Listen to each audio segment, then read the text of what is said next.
even happening? Yes, it says we are live. The live video is now live. Ladies and gentlemen, welcome to the Evan and Aaron Show presents the Red and the Blue Soccer Chat.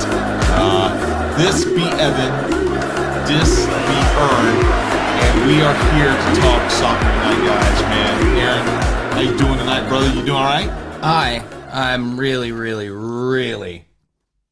good. Oh, excited. We got a big game happening later on tonight.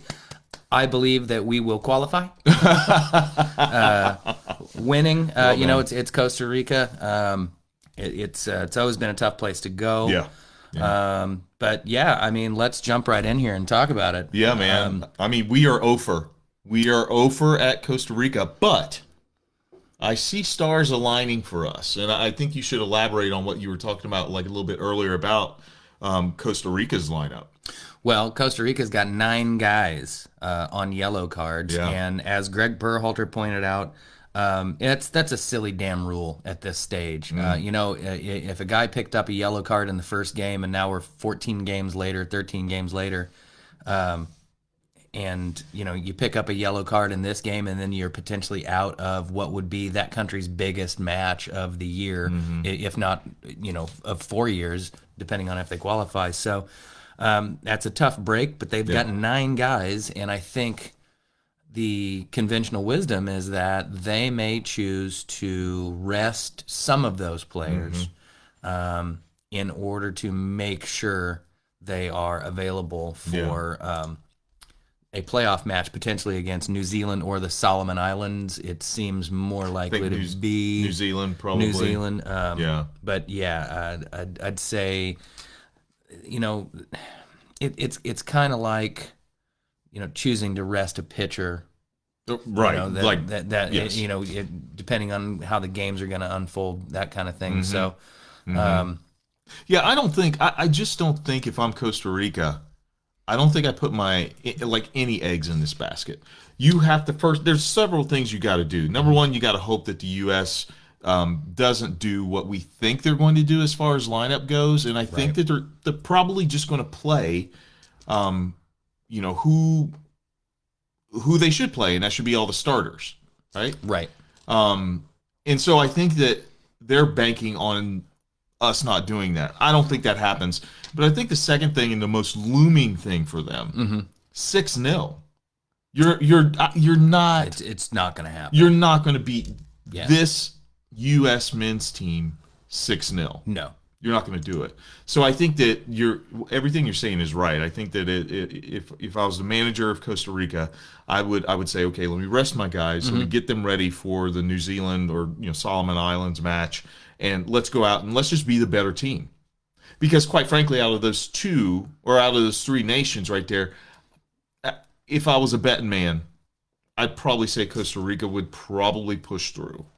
Yeah, I think they're potentially that's what would happen. I haven't seen New Zealand for quite some time, but it was a bit of a shock when they were there previously. I think they've only ever won one match. However, if I remember correctly, it was Italy and South Africa. Oh wow! They've got a scalp, so they potentially could. But yeah, I think the reality is that the U.S. should probably stick with their best starting lineup, bar anybody who may have picked up a knock from the match the other night. Anybody who's maybe on managed minutes. I'm looking at you, Gio Reyna. But, I think we keep largely the same guys that have gotten us to this point in these 2 games. Most of these guys are, going to go back to their European club teams where they aren't necessarily playing as much. So I don't think you have to worry about, the mileage on them. And quite frankly, it's time to get our asses to the World Cup. So, if you need Joe Reyna for some reason tonight, you better not hesitate to use the guy. Right. I have one hesitation though, and it has to do with my guy. This side. It's got to do with Pooley. I'm like, he's sitting on a yellow card from the last match. It was a silly card. It was an absolute silly card. You don't approach a ref like that, no matter how angry you are. Yeah. I like the fire though. No. Don't get me wrong. I liked love it. I love especially it. when the guy kicked the ball at De Yeah, La Torre. And all of a absolutely. sudden, He's like, oh, now you're messing with my guy. Yeah. And so I love that about it. Yeah. However, from a tactician type, standpoint, Berhalter, how long would you go with Pooley? I think I would really plan to start him and definitely give him the full 45 of the first half, and then I would make an evaluation at halftime. Have we scored? Have they scored? How's he feeling? Because So the card isn't a consideration for you. it's not to me, because the Okay. card only comes into play if we get beat 6-0 and have to go to the playoff Okay, match. okay. To me, I would not worry at all about guys on cards, because as long we lose 1-0 tonight, we get a draw, we win 1-0. It doesn't matter. These cards get wiped out, and the fact that they would Okay. still apply to that next match. I understand it's the same zone of qualifying and all that stuff and how you put it, but it would be really, really unfair for a guy to have played to this point, and like I said, to have picked up a yellow card 10 games ago, Right, and then he picks right. up another one tonight. First off, I think the yellow card rule is a bit outdated, in the way it's handled in tournaments. Definitely a point of contention. It seems to be arbitrary from tournament to tournament Yep. at what phase they get. So I've seen it where all your cards accumulate until the knockout round. I've seen it where they reset after every round. Yep. Quite frankly, in the World Cup, I believe that you should be able to get a yellow card in every game. Look, you've got 3 group matches, and then potentially 4 knockouts. So I think, and probably more now that we're expanding the World Cup again. Yeah. But I don't see, and unless you think it's a truly tactical foul, and then as a referee you have discretion as well. But I don't see any reason why a guy who just plays hard from match to match and maybe catches a guy late, Yeah. I don't see why that punishment should stand. We're well past the 1990 World Cup where tactical fouling was such the norm in the game, and I don't mean Yeah. what Rodri and every other fucking midfielder that graces Pep Guardiola's path does. I'm talking about just the cynical, constant fouling because defenders had not learned how to deal with the new attackers. That just doesn't happen anymore. Oh. Apparently, it's time ESPN. it's time for me to play solitaire. Apparently, but yeah, and I've kind of gotten off track here. But yeah, I don't think we should worry about the yellow cards Okay, at all. I okay. think we just put a strong lineup out, and see how they do. They're gonna be a little leggy. It's gonna be hot. Sure. It's gonna be a tough atmosphere. Sure. So let's see how professional our best 11 can be here. One of my fears for tonight is that good teams, great teams. I'm not saying we're a great team, but teams that are playing well.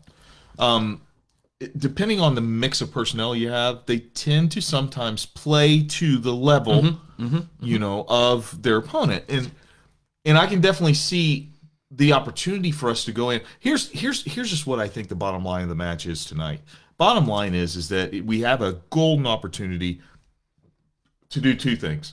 Well, 3 things. Number 1, just flat out qualify. Yeah. And celebrate and have, an awesome time, tonight celebrating. Number 2, we have a chance to do something that we've never done as a national team, and that's win in Costa Rica. And then number 3, I think the big thing is that we go into the World Cup. We go into the World Cup with the same type of momentum as as clubs like Germany and England and the Netherlands, and those guys go into World Cups with. They go into World Cups with wins. They go in with momentum. Yeah. They go in with that kind of chip on their shoulder where Totally they're like, agree. you know what, we're good. And I think this is a prime opportunity to at least see how our young guys are going to be able to respond to that, because I think that we have enough really world-class talent on this team that they can handle it. Yeah. They can handle it. Well, and what I liked about the game the other night was just the energy and enthusiasm they brought to it. They Yeah. knew they needed a performance. Yes, it was Panama, but they came out and did what needed to be done. 5. And we two of his goals were penalty kicks, and people who've never taken penalty kicks always go, say, oh, guys padding their stats and inflating it. Somebody's got to step up and do it. Someone's got to do it. And he hit both of them.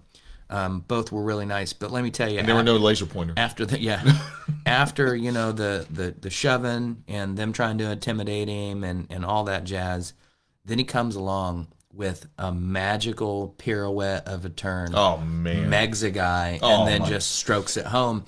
I'm sorry, I I want Christian Pulisic with that kind of chip on his shoulder. So I've got to get, ladies and gentlemen, I got to give a shout out to this guy right here, because we were watching this match, and when he did it, in the moment that he did it, I turned to you and I was like, dude, was that an accident?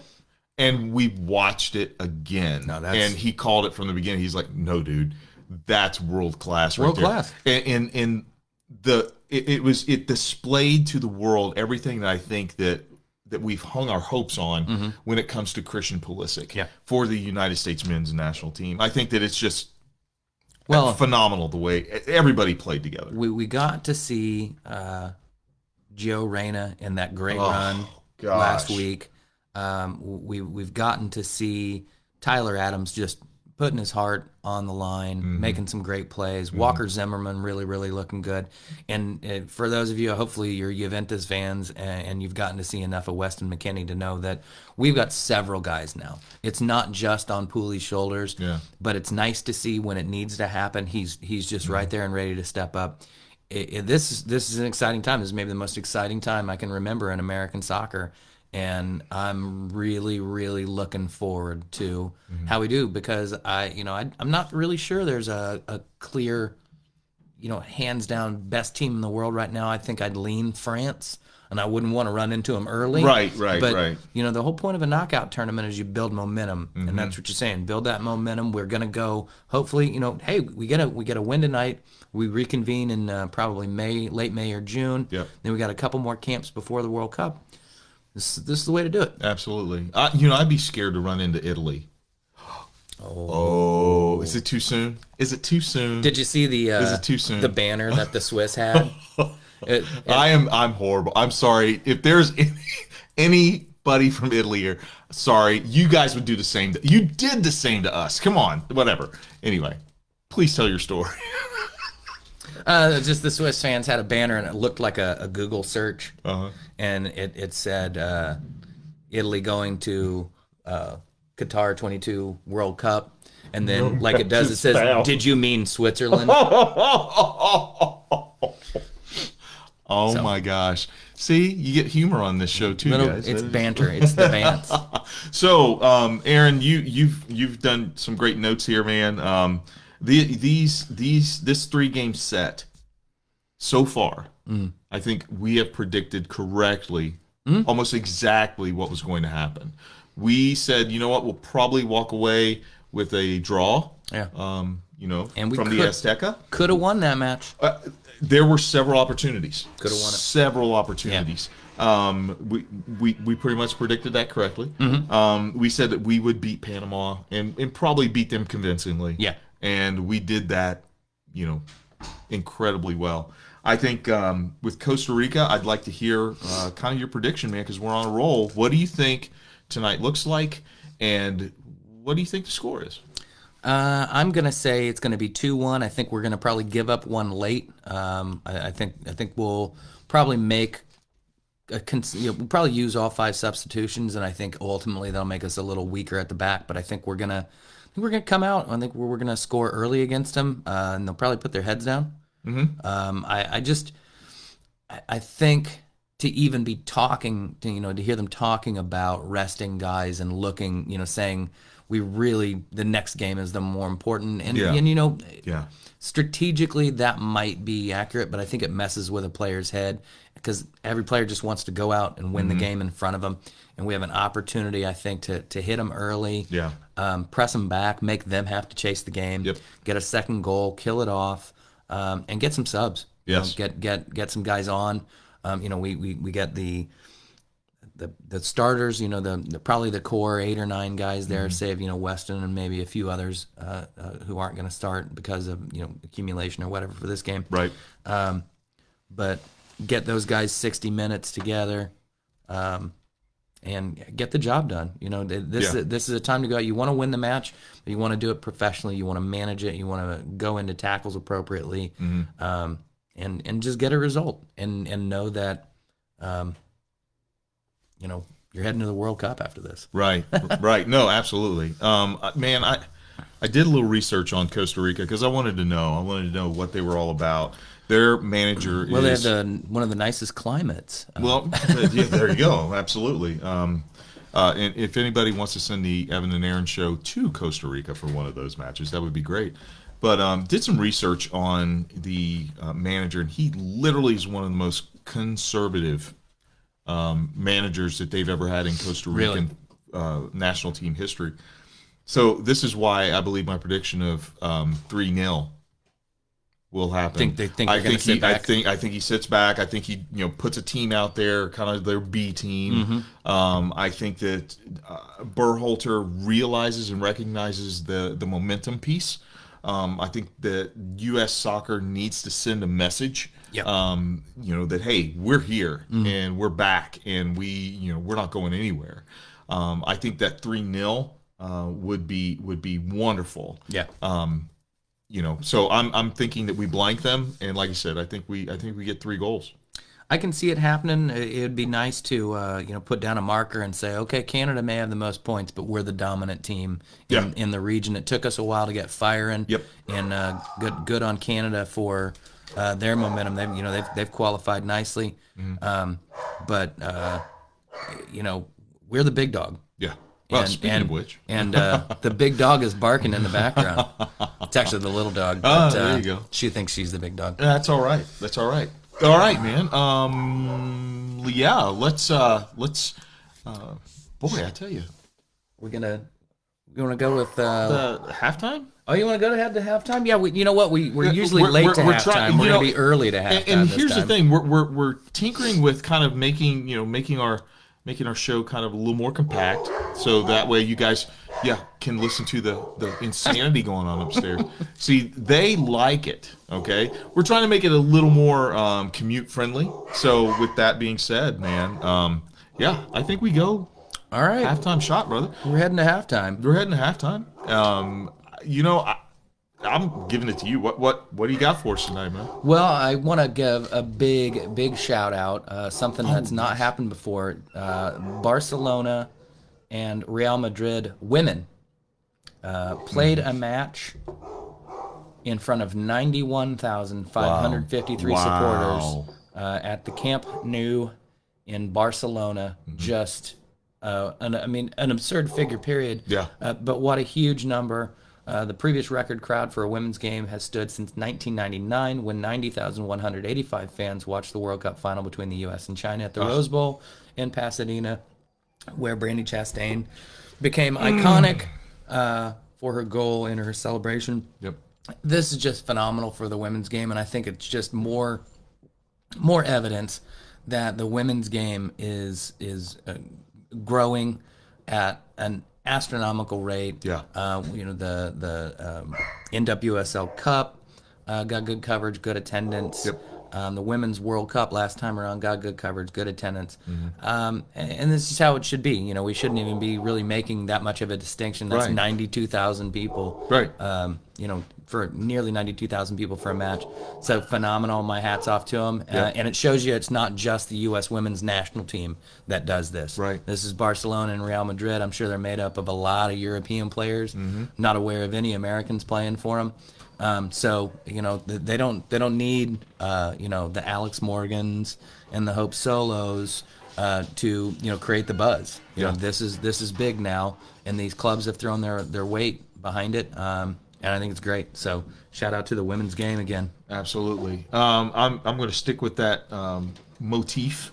The Chelsea women, just behind Sam Kerr, have been playing lights out, and I've really enjoyed watching them play the game. I really have, and had a chance to just really start to get into the women's EPL Super League.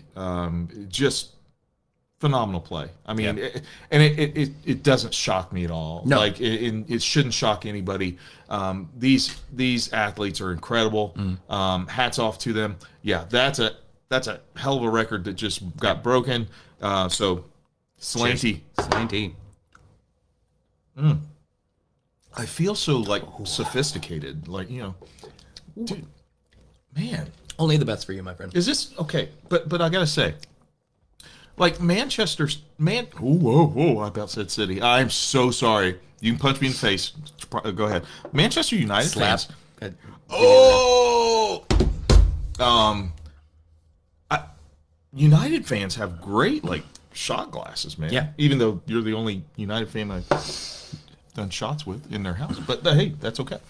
Well, that's a good transition because Here we go. speaking of, Yep.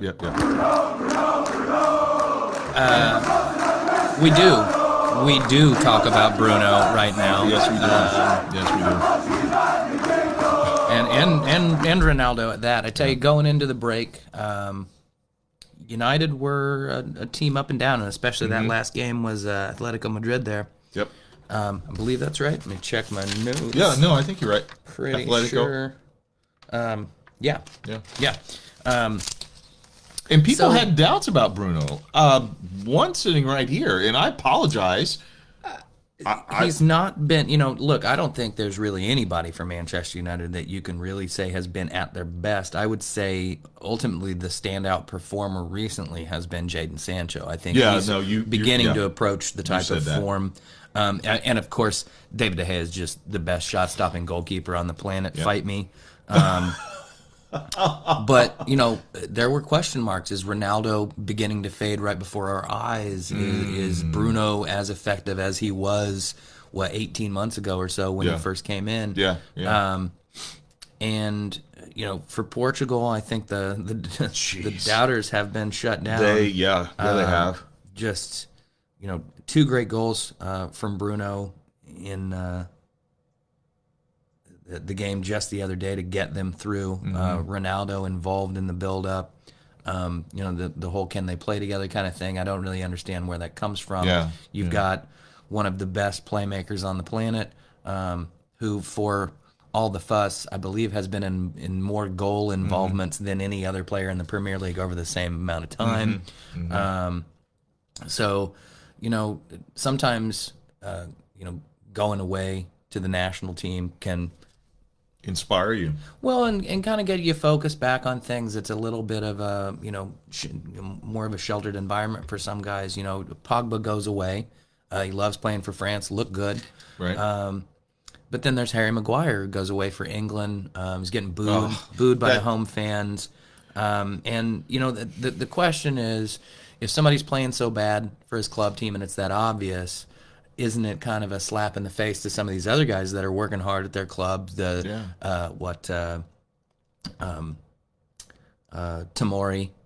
in Roma, and some of the guys for smaller clubs in England. But the fact remains, Harry Maguire has looked pretty good in England jersey over the last few years. Was very integral to getting them to the semifinal and then the final of a major tournament. And scored a penalty. England plays a different system than Manchester United does, and maybe it would benefit him a little bit if Manchester United could help protect him the way England does. But you see these guys, and hopefully some of that form, some of Ronaldo and for Bruno, Alenga came on for a few minutes for Sweden in their games. They did not manage to go through. Lindelof captained the team again though.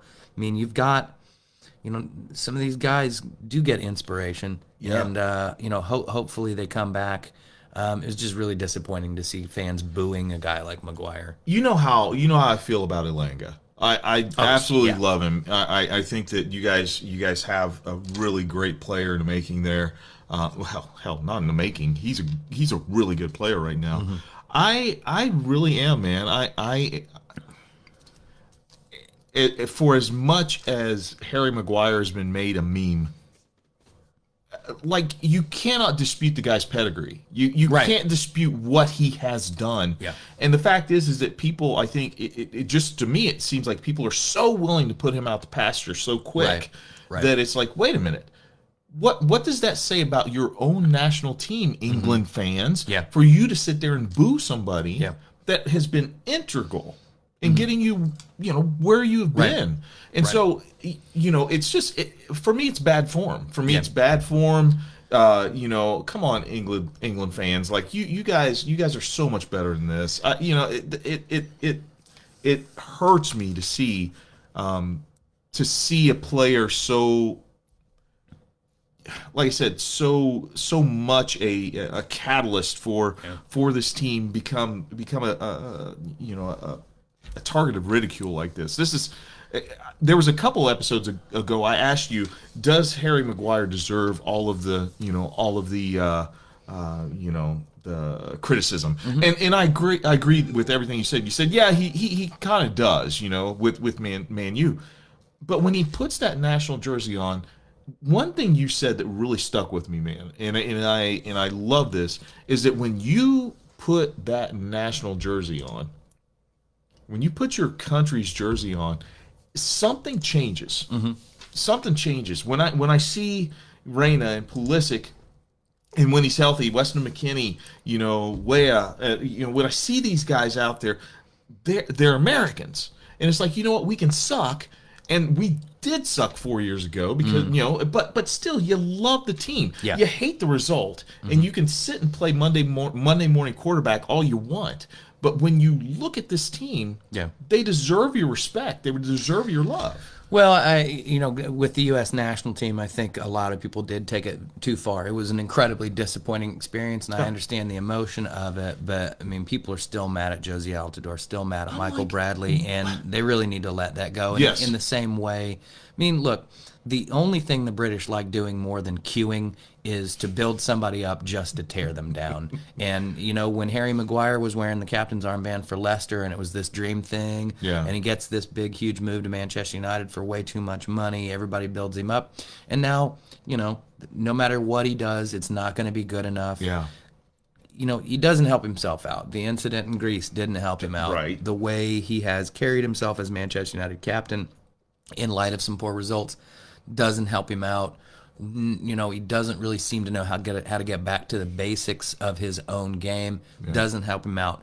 But the last thing a guy needs is to be, wearing that jersey. I mean, this isn't the dude who was kicking his cats. Right. Okay. Right. This isn't a guy. This isn't an England player who he wasn't headbutting anyone. Didn't sleep with his teammate's wife. He wasn't getting out and getting into trouble. Hey.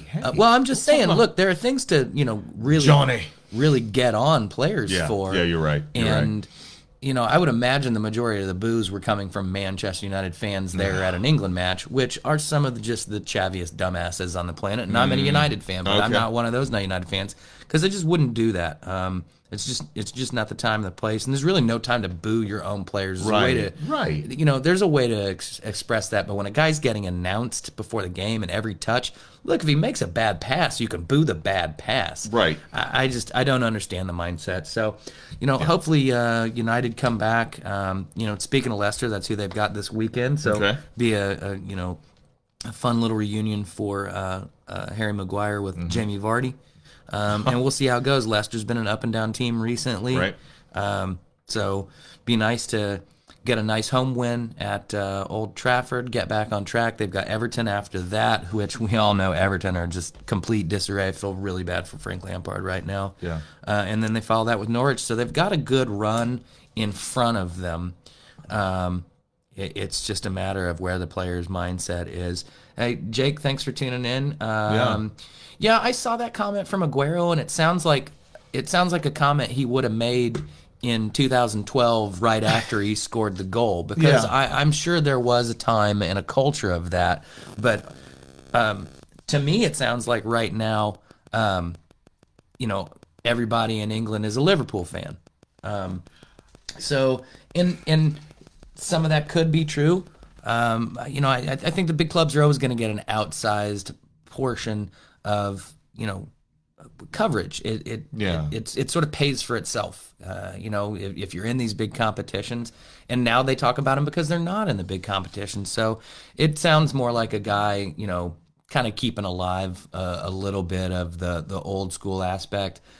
I mean, if that's his perception, so be it. I mean, people are fawning over Pep, people fawn over Klopp. I think it's a personality-driven thing, and maybe Sergio just wasn't a big enough personality. I think yeah, and I think that it was somewhat, just Maybe it was tongue in cheek too. That's what I was going to say. It was cheeky. At least that was my impression of it. Is the fact that hey, all of them are Man U supporters anyway, which is a nod to the pedigree of Man U. I mean, it's just like when you think of the Premier League, there are a few teams that come up. Liverpool, hopefully Chelsea. But I think out of all of them, I got to give it to Man U because I mean, it's the iconic just team when you think of different players that have played for them throughout the years. I mean, you only get a Wayne Rooney coming around, once in a lifetime. There's a guy who can score, a hat trick and then go out and have some beers with just regular Joes that night, So, I mean, you think about all the people that played with them, all the people that have played for them. Yes, they're going to be the iconic thing. I think it was cheeky. I think it was a nod to Man U. And I think it was also maybe exactly what you were talking about, and the fact that he's acknowledging, okay, these people that were jeering at Maguire, they're mostly Man U fans. I don't know. Maybe he's kind of sticking. I don't know. I don't know. Yeah, I don't remember the context of it. But it's probably being made more of than it needs to be. Just like a stage slap at an award show. So. Oh. Wow. Evan. Yo. Okay. Here we go. Play it. We had some of your boys yes, out on international duty. Yes. Duty. But I don't think too much taxing. I'm sure Conte got to stretch his legs for France a little bit. Obviously, I think the guy doing the most work was Mendy again. Yes. Oh my God! Yet again, shall standing we talk tall. about this? Well, can we talk about how bad the penalties in that match were? Oh my goodness! I mean, man. Look, it can happen to anybody, but I don't know if anybody's noticed that Mo Salah and Leo Messi have both missed big penalties in big games. I am going to stick up for Mo Salah though. Because he had a clown face of laser lights. Exactly. I'm like, you know what? This is the thing. I'm like, you got to get. I am so happy for Edouard Mendy. I'm happy for Senegal. Hey, way to hang in there. Way to do it, guys. Anyway, yes, we had a few guys playing some internationals. One, obviously, was a huge match. The other one was Holland and Germany. And this one was interesting because we had several guys out there. I mean, Werner played well.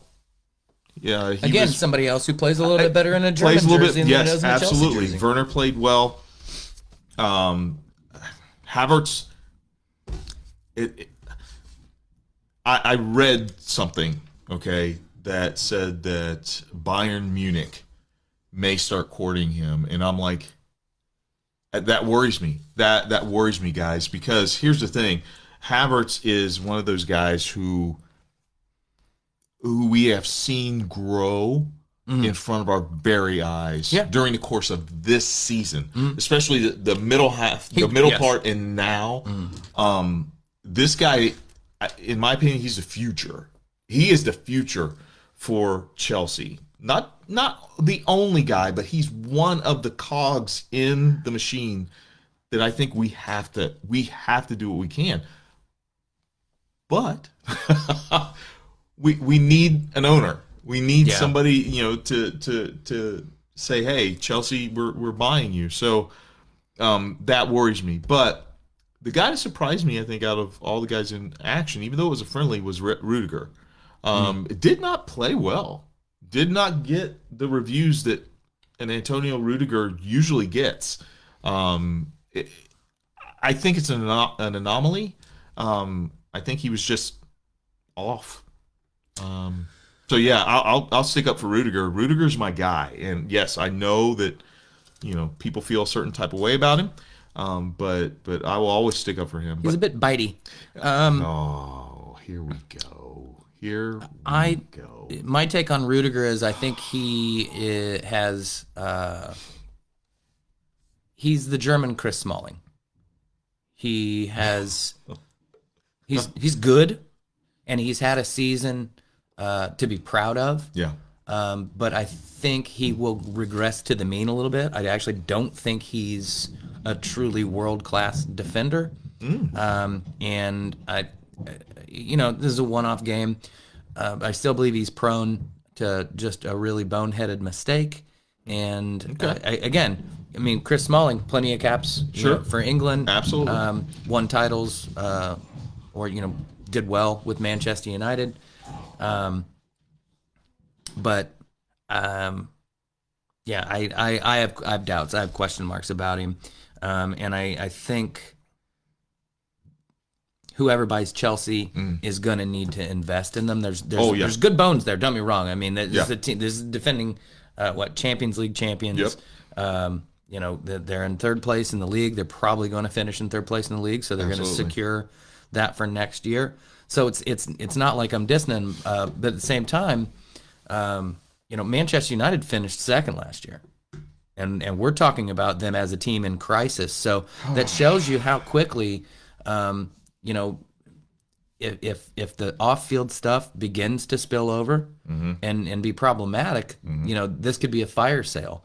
But between now and then, what I do like is Tuchel saying and doing all of the right things. Yeah. And he's if not getting performances, getting the results. Yeah. And I think that's really going to be put to the test over the next couple of weeks because I do too. Brentford, lower half of the table, but could be a banana state. I was going to say, can I just say that I'm worried about this match.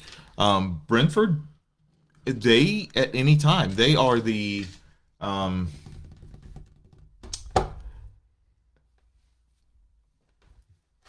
Cincinnati Bible College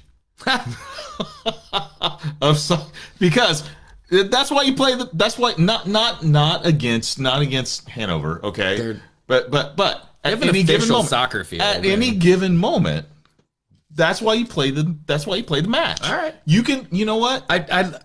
Your analogy's weird, but I get the point of it. I'm just saying, and you know where I'm going with this is that the team that you underestimate the most, the team that you go in like we're going to beat them, because that's the thing. And guys, once again, I'm just gonna talk him up. These guys never underestimated us.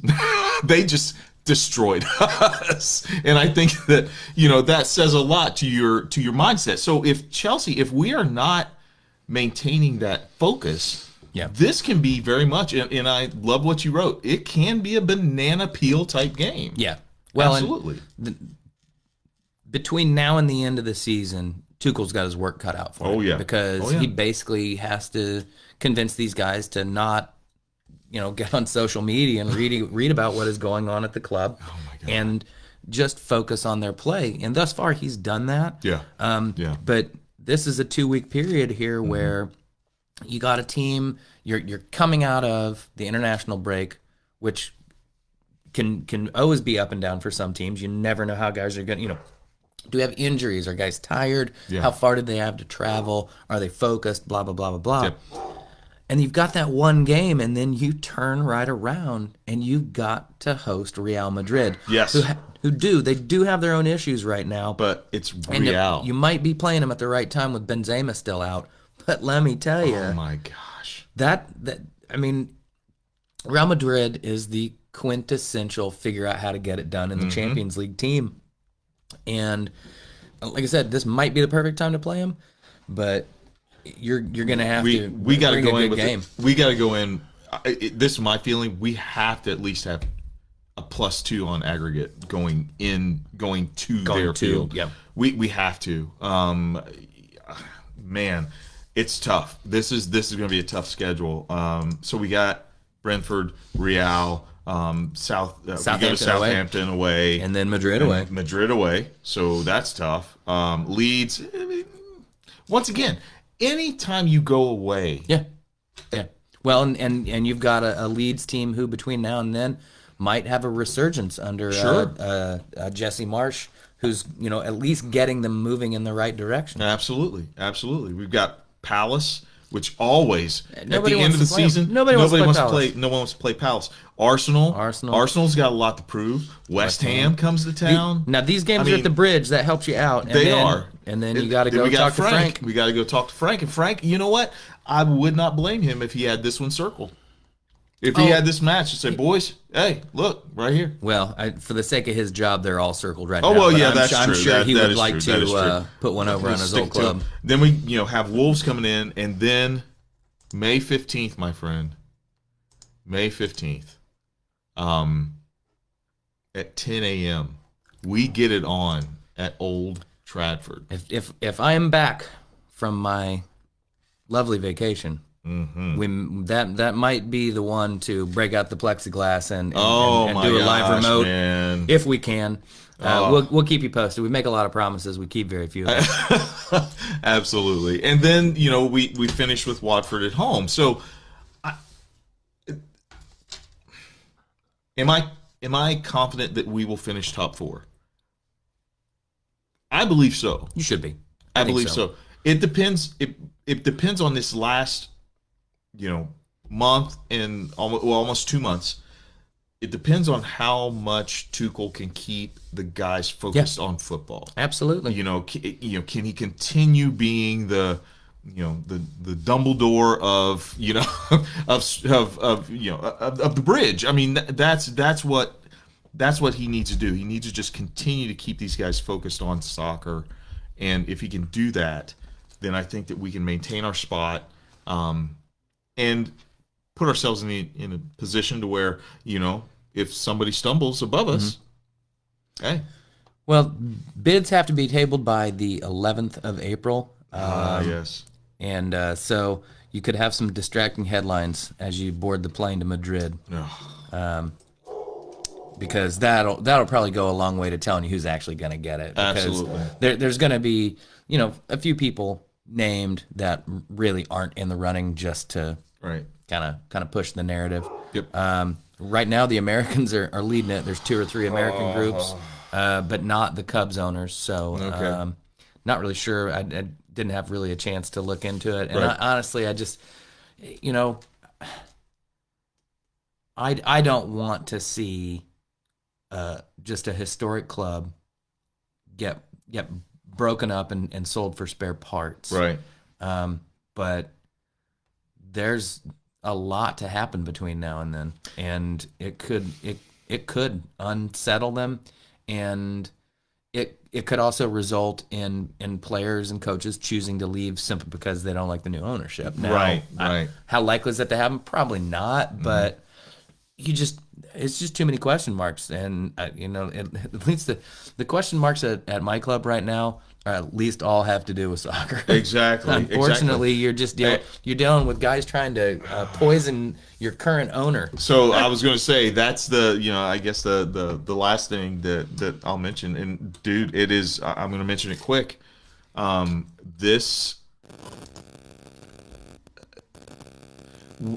We do not have evidence about who did this, but I think that we all can agree that this smells of Putin.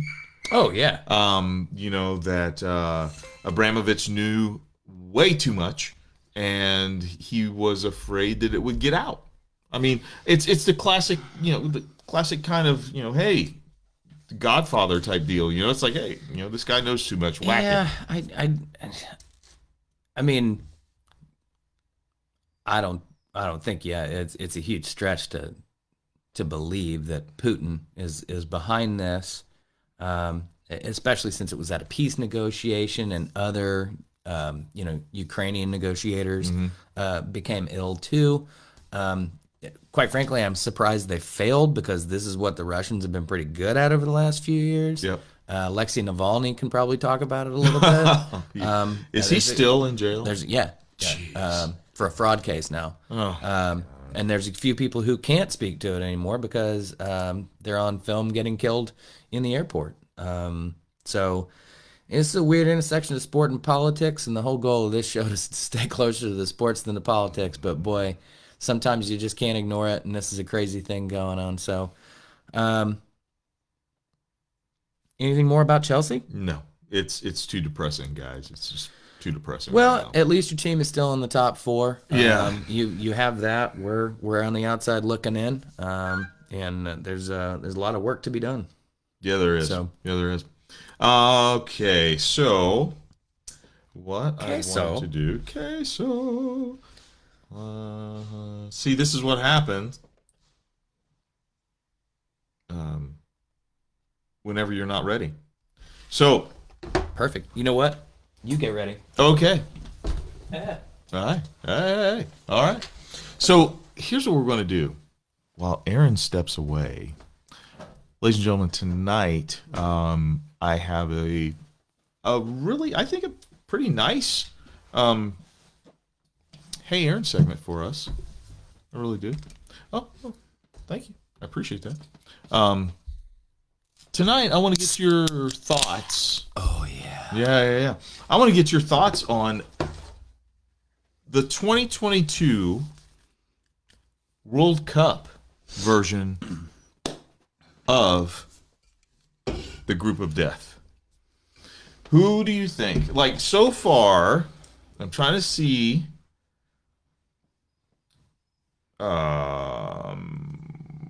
Believe it or not, is that right? Serbia, Portugal. No, this is how they. I'm like, wait a minute. This is how they came out of those groups. So yeah, Portugal did have to go to the playoffs. Okay. So, looking at kind of who has gotten has gotten in or is guaranteed to get in. What does the Group of Death look like? We're gonna have to kind of wait until that on Friday because I'm not really sure who's gonna be grouped in which pots right now. Okay. I Who do you not want to play? do not want to play France. Top 4 teams you do not want to play. Do not want to play France Okay. at all.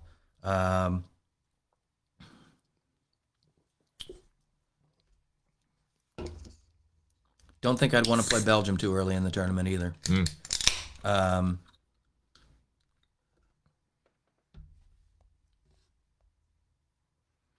I just don't have a lot of faith in Brazil or Argentina right now. Okay.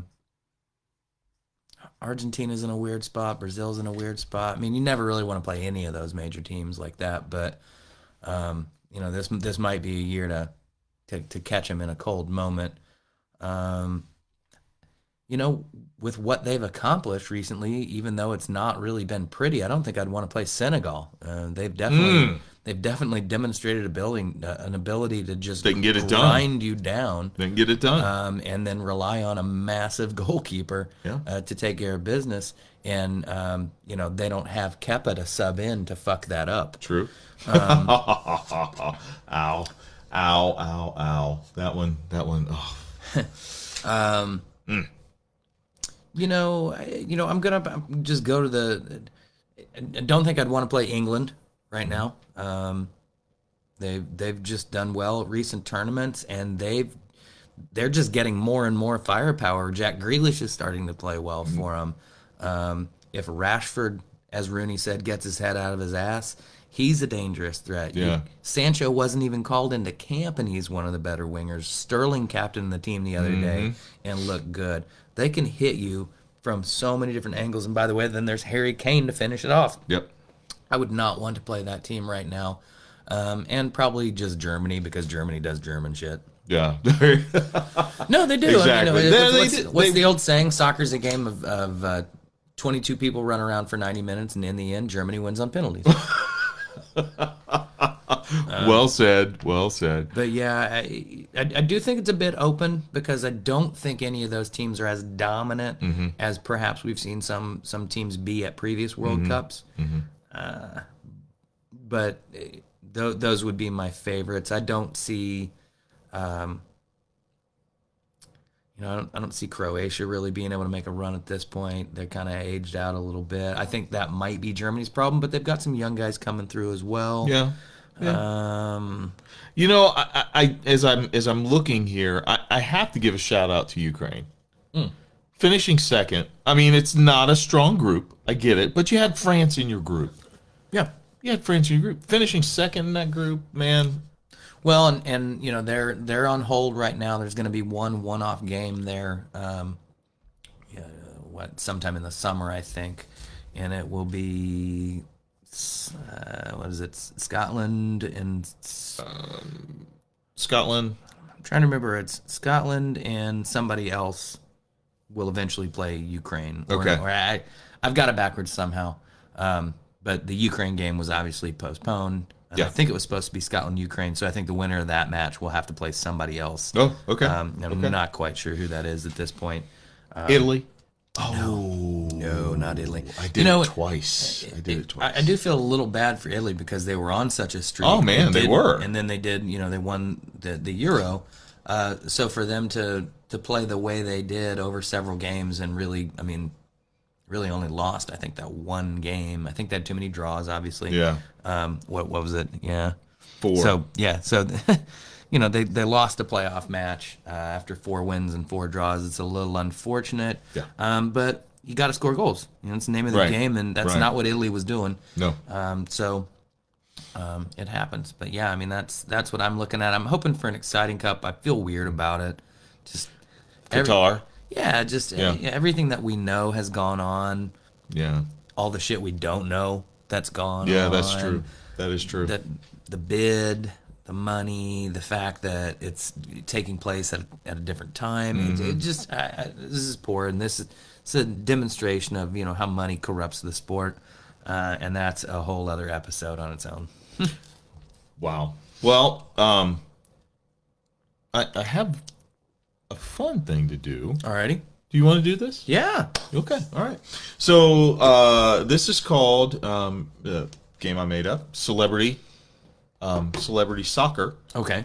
And I'm going to say a celebrity's name, and you're going to tell me whether or not this celebrity would cheer for Man U or Man City. Ooh, Man U or Man City. Okay. Yeah. All right. And I know that most of it's going to probably teeter on whether you like them or not. But okay, here we go. Ready? And we're starting with the big one. We're starting with the big one, dude. Idris Elba. Oh, man.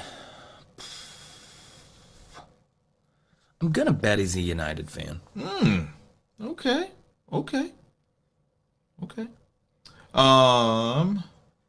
Do we know? Bradley Cooper.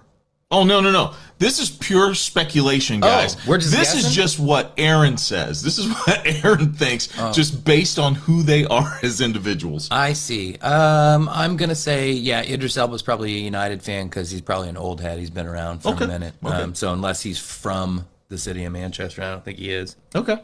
Bradley Cooper. Bradley Cooper probably doesn't know shit about soccer, so he's probably a City fan. Tom Hanks. Didn't we see him at a Spurs match? But I would imagine he is as plastic as his face is, so he's a City fan. This is why we do stuff like this, ladies and gentlemen. Denzel Washington. Oh, I ain't no City fan. No, I'm just kidding. Go ahead.